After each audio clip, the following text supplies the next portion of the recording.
Hey guys, welcome to my channel again. This is another quick video. Sometime back I had made an action camera unboxing, that is the Apexcam. It worked pretty well for me, but now I intend using it for footage inside the cockpit of a Cessna 172 because I'm learning to fly now. But the problem is I was unable to capture the cockpit audio. And many people have modified this. In fact, some of the earlier action cameras never even had a microphone jack. Some had a built-in mic, some did not even have that. Well, at least the Apexcam not only comes with a built-in mic, I'll try to show it to you. It's a very tiny microphone. I'll pinpoint that. I hope you can see it. The microphone is here. The built-in mic is that. And this is the jack for connecting an external microphone. It's an odd size. It's not a 2.5 millimeters. It's a little smaller than, although the diameter seems okay, but the length, the shaft length is shorter. And when I use a standard 2.5 millimeter jack, it doesn't fit in completely. It protrudes out, and I tested it actually using an external audio input. It doesn't record. Whereas the original mic that came with this, this is the original mic that came, and this is the connector. This is the connector. I hope it's in focus. This is the connector that came. It's a little smaller than a regular. I'll show you a 2.5 regular 2.5 mm, and this is the regular 2.5 mm. You can compare. So you can see how it looks. So on my right is the regular 2.5 mm, and it's a little longer. And this one is on the left side is what I got along with the microphone. This works. The external microphone works, but I made a jack with the 2.5 mm. It inserts, but then doesn't go in completely, number one. Number two, it doesn't, even when I feed an audio input on the other side, I connected it to an audio source through a mixer, and I was not able to add, it was not able to record. So I was wondering what to do, because capturing the cockpit audio is important for me during the training. So I thought, let me open it up. And even some people suggested that I should use a micro USB to a mic connector, an adapter. I even got that from Amazon, and even that did not work. So anyway, this evening just now I removed it, and I forgot to actually capture the video how to remove it. It's very straightforward. You need to be a little cautious. Minor differences between different models. All you have to do is, well, I'll show you from the beginning. Now this is the back of the camera.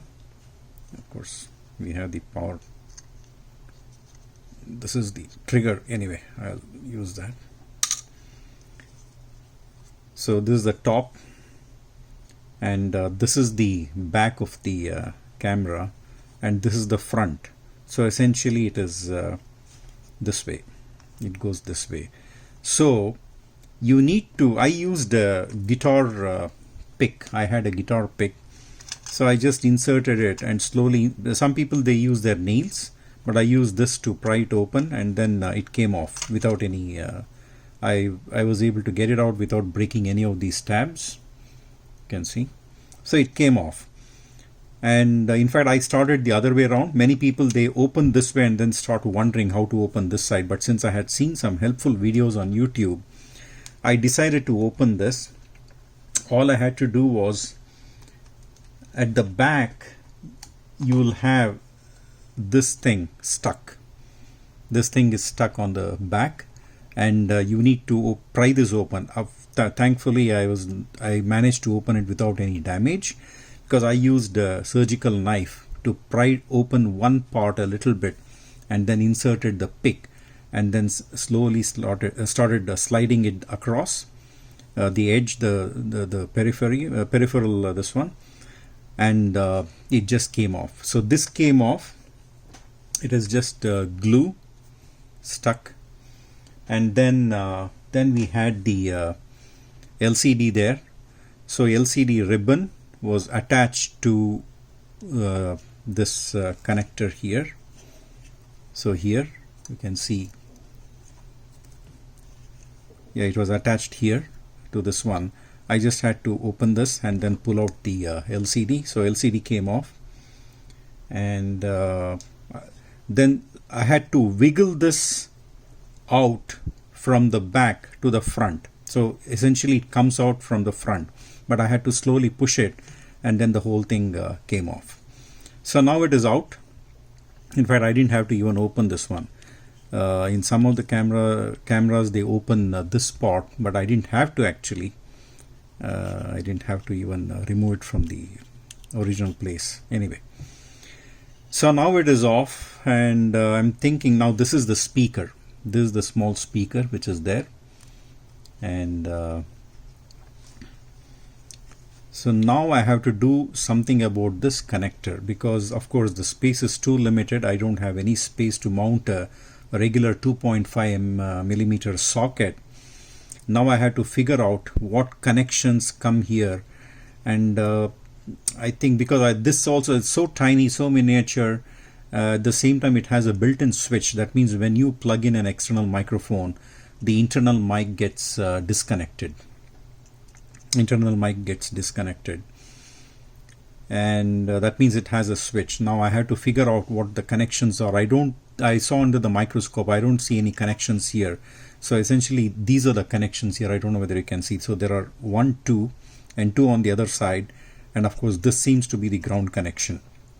So one should be a 2 terminals should be the switch to switch on to switch off the internal microphone, and one should be the positive and another should be the negative. I think that's how it works. So I'll see if I can take wires out of this, and I'll totally bypass the inside microphone. I don't need that for this application. Later when needed I'll wire it back. For now I'll just disconnect the internal microphone, take wires out from here, and then mount an external jack, external socket rather, and also maybe have a capacitor to avoid that there's a positive voltage coming on this one. I think I have not measured it. Since it's a condenser microphone, there should be some phantom power coming there. So I just want to block that. So I'll just add a blocking capacitor before connecting it to the external socket, and from there I'll try to feed audio and see how it records, and then make another video. If things work out well, I'll post my observations in that video. Okay, so now I'm going to go ahead with the work on this socket. Thank you for your time.